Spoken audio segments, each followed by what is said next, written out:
Eder, Mek, Pallister. Salve a tutti, oggi è il 31 dicembre 2023. Siamo qua in Austria al centro benessere, centro dove io e Liliana siamo venuti per una decina d'anni.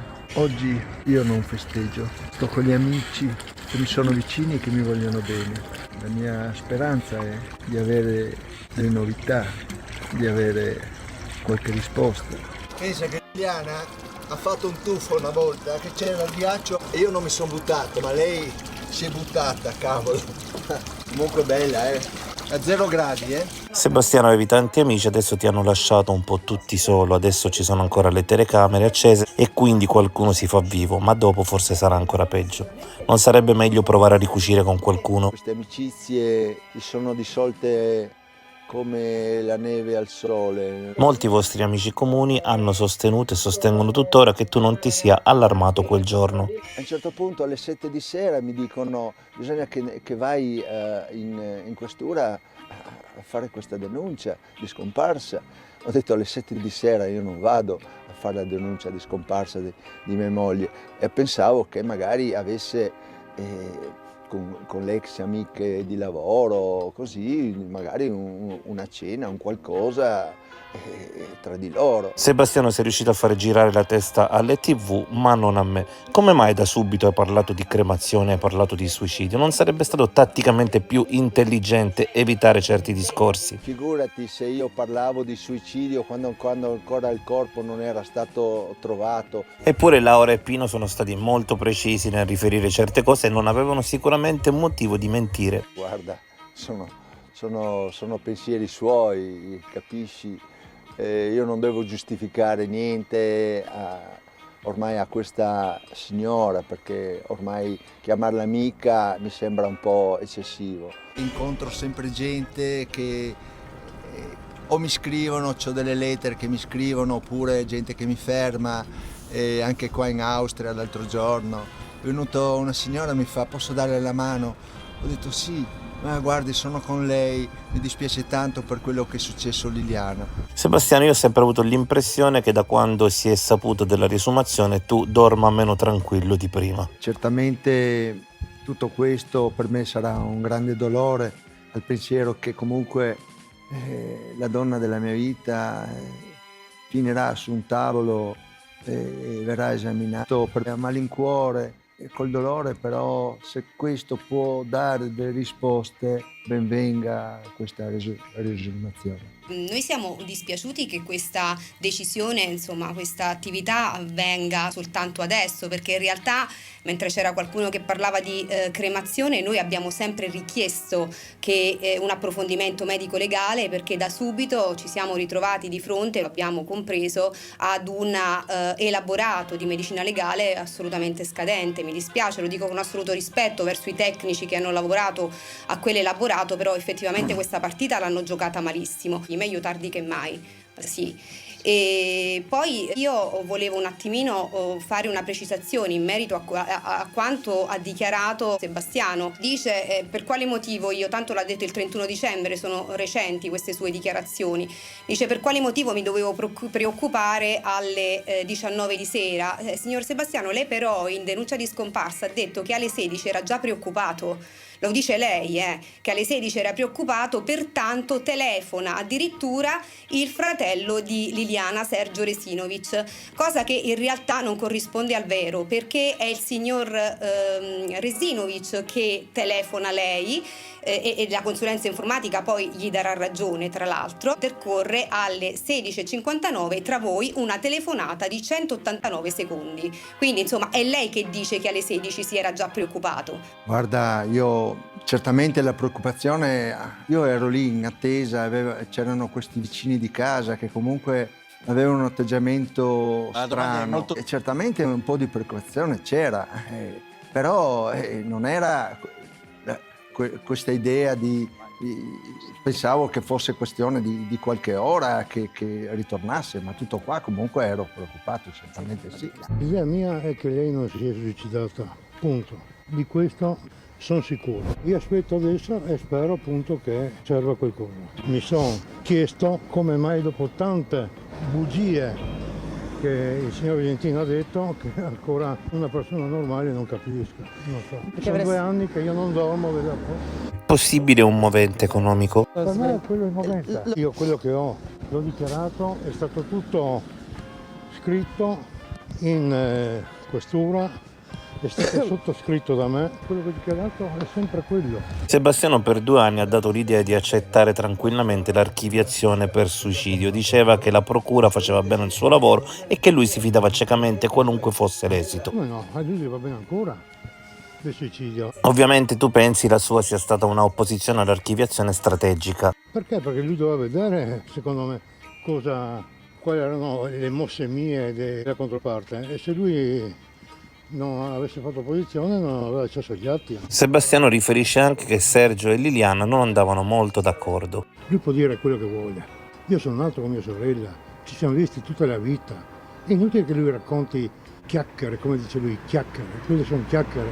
Lui è veramente un bravo fantasista. Visto che Sergio segue spesso questo canale, penso che abbia preso il termine fantasista da me, visto che l'ho usato tantissime volte, definendo Sebastiano un fantasista, un grande numero 10. Sebastiano è uno di quelli che con una giocata ti risolve la partita. Ma sarà anche un regista, no? Hai un ricordo da piccolo con Liliana in particolare? Eravamo per i boschi e lei si aggrappava la maglietta per non perdermi. Ecco, per dire. Sebastiano, Sergio parla di movente economico. Diciamo che da quale pulpito arriva la predica. Beh, è il fratello della vittima. Questo mi dispiace a me come marito e comunque anche come cognato, per carità, massimo rispetto. Però diciamo la cosa che a lui preme è il fatto che non ha più il bancomat, non ha più questo aiuto, per carità. Sono cose che noi abbiamo fatto insieme, io e Liliana, tante volte abbiamo aiutato Sergio. Non è colpa nostra se lui si è creato. Diciamo che io e Liliana abbiamo aiutato molto Sergio, ecco, e abbiamo cercato di aiutarlo in momenti anche molto difficili, e quando sarà il momento vi spiegherò alcune cose. Sarà il momento in cui noi avremo delle risposte, cerchiamo di tenere le cose, diciamo, tranquille, dai. Adesso non è il momento. Quando sarà il momento parleremo di uno, dell'altro, di tutte queste cose qua. Adesso è il momento di riflessione, di attesa per quelle che sono le domande che ci poniamo, e aspettiamo di avere delle risposte. Dopo ci vedremo, parleremo e tutte queste cose qua. Ci racconti per la milionesima volta quando tu e Liliana avreste parlato di cremazione? Di questo ne abbiamo parlato io e Liliana nel 2015, quando io ho avuto scompenso cardiaco, sono finito in ospedale, sono stato 1 settimana in rianimazione. Di conseguenza poi quando mi sono trovato Liliana vicino, gli ho detto, veramente io stavo veramente male, pensavo veramente di morire, ho detto Liliana, guarda, dovesse succedermi qualcosa, voglio essere cremato e le mie ceneri buttate nel mare. Liliana mi fa, sì, è vero, anch'io voglio fare questo, voglio che se mi dovesse succedere il mio corpo venga cremato. Io, guarda, non è che il primo giorno che hanno trovato Liliana, quando c'è stata la sepoltura, tutte queste cose qua, io avevo detto se era possibile, se avevo il nulla osta, avrei potuto cremare Liliana. Non mi è stato concesso e allora adesso sto aspettando. Frasi da perizia psichiatrica, bisognerebbe capire se lui veramente ha una rotella fuori posto oppure se è proprio così, e allora ci sarebbe da chiedersi il perché. La cremazione avrebbe impedito di fare luce su una morte che nessuno di noi capisce. La cosa incredibile è che lui rimarca che voleva la cremazione, quindi di conoscere la verità a lui non è mai importato nulla e non ne fa segreto. Ah beh, certamente sì. Sebastiano preferisce gli studi TV ai boschetti e ai cimiteri con telecamere. Va bene, lo facciamo noi, anche per lui, diglielo. Io ogni settimana, sono 76 se non sbaglio, che porto una rosa. Lei non si è suicidata, è morta non di morte naturale o provocata da se stessa, 1, e lei è morta il giorno 14, 2, perché l'orologio suo fermo alle 9:17 vuol dire qualcosa. Quelle macchine sono pestoni, non può essere altro. La procuratrice ha detto che si è fatto coi lividi sbattendo contro gli alberi. Qual è il profilo del killer di Liliana? Qualcuno che ha detto che è via libera per far venire i 2 che la portavano, poteva esserci in più. E subito dopo quel qualcuno, con telefonino, con qualsiasi cosa, anche una torcia, faceva un po' di luce in terra per non mettere... Hai visto quante buche che ci sono? Lei, Lilli, doveva essere ritrovata. Altrimenti uno butta giù il fagotto e non lo trova mai più nessuno. Un burrone, 70, poco più, poco meno, dipendenza. Ma appena la pendenza è quasi del 100%. Se non è registro lui sa tutto, per interposta persona. Cioè, Sebastiano sta recitando allora lui. Lei mi cercava soprattutto perché la terrorizzassi per venire a suicidarsi. Ma dai, non è escluso che a quest'ora, se noi eravamo assieme, potevamo essere sposati. Io gli avevo detto, non è escluso che tu non possa diventare fra breve la terza signora Sterpin. Parole mie. Cosa vuoi che risponda? No, non voglio. Dai, su. Queste sono cose che mi offendono me e offendono Liliana, la memoria di Liliana. Diciamo che una frequentazione, da parte di Sterpin è stata interpretata in un modo diverso, a modo suo. Anch'io ho le mie amiche che ci telefoniamo, gli dico ciao tesoro, avevo le mie amiche io avevo i miei contatti, lei aveva i suoi. Io non vado neanche a guardare. Ok, ognuno aveva le sue relazioni e le sue amicizie, ma tu la tradivi addirittura? Questo è un problema nostro, no? Io non vengo a dirlo qua se la tradivo o no. Per me era il mio grande amore della mia vita, capisci? Cioè non sto lì a... Beh, fosse stato il tuo grande amore avresti detto non l'avrei mai tradita. E invece... Innanzitutto voglio dire che è il cellulare di Liliana che ha parlato, perché attraverso la consulenza informatica noi sappiamo che è Liliana a dirci che non viveva proprio un rapporto idilliaco col marito perché cercava come divorziare senza avvocato, come divorziare in tempi brevi. Giusto? Quindi è la consulenza informatica che ci dà ragione. A parte questo, ma noi non possiamo credere a Sebastiano perché purtroppo Sebastiano ha detto tante bugie, ma non le ha dette o meglio, non le ha dette soltanto ai giornalisti, a Sergio, ai familiari, agli amici, perché lui non aveva il dovere di dire la verità a loro, se non il dovere morale. Lui ha detto bugie agli investigatori. A proposito del cordino, il cordino spunta fuori dopo tanto tempo e spunta fuori esattamente l'11 marzo. Io voglio ricordare che il 9 marzo Sebastiano Visintina viene sentito a SIT e in quell'occasione gli viene chiesto l'autorizzazione al prelievo di un campione biologico per tipizzare il suo DNA. Il 9 marzo. A chiusura di SIT e l'11 marzo spunta il cordino all'interno del cassetto della cucina. Che era stato, come giustamente avete detto voi, già oggetto quella cucina, quella casa di diversi sopralluoghi e non era mai stato rinvenuto. Lo dicono gli investigatori.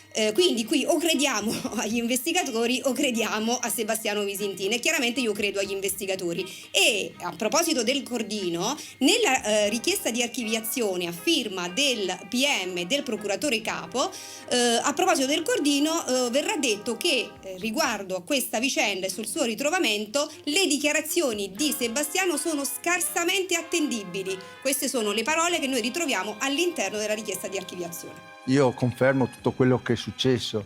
Eravamo in cucina, ho aperto, mi ricordavo che c'erano le penne in questo cassetto e ho aperto quello per errore, quello di sotto, ho detto guarda ci sono i cordini qua, no? E io ho chiamato subito la questura, ho detto ispettore guardi ho trovato questi gomitoli, queste cose e praticamente le ho prese e le ho portate. Io parlo avendo letto gli atti e tutto quello che io dico è contenuto in atti, quindi assolutamente non sono calunnie. È che Sebastiano sono cose che lui ha detto, sono cose che lui ha dichiarato, quindi non assolutamente questa la rispedisco indietro. Ci sono tante altre cose che Sebastiano dice che non corrispondono al vero. Cioè Sebastiano parla anche dei soldi, ha detto il 16 dicembre agli amici Laura e Pino è un ex poliziotto, lo voglio ricordare, non aveva nessun interesse, nessun motivo a dover dire cose che non corrispondono al vero, che chiede a questi amici se poteva conservare 20.000 euro in cassaforte, ma in realtà anche gli investigatori hanno visto una somma di denaro, e anche agli amici Gabriella e Salvo, anche con loro lui mostra un malloppo di soldi e dice che si tratta di 15-20.000 euro, le ha detto anche in televisione. Guarda, io di questo ne ho parlato con la procura, gli ho detto guarda, assolutamente no, io a Pino Laura 20.000 euro, ma stiamo scherzando? Ma di cosa stiamo parlando? In che formato erano? Dove li avevo? Sono problemi loro. Io l'ho detto in procura, guardate, assolutamente no. Praticamente dobbiamo credere che tutta Trieste ce l'ha gratuitamente con te, Sebastiano. È vero che Sebastiano non è mai stato indagato, ci mancherebbe, io non ho mai assolutamente detto nulla, però c'è gente, e la casistica ce lo dice, che è stata indagata per molto meno, per false dichiarazioni. Perché Sebastiano, stesso lui nella SIT del 28 novembre, quando si è contraddetto più volte davanti al PM e al procuratore capo. Io ricordo l'ultimo incontro che ho avuto in procura, e loro mi hanno fatto le domande, queste cose qua.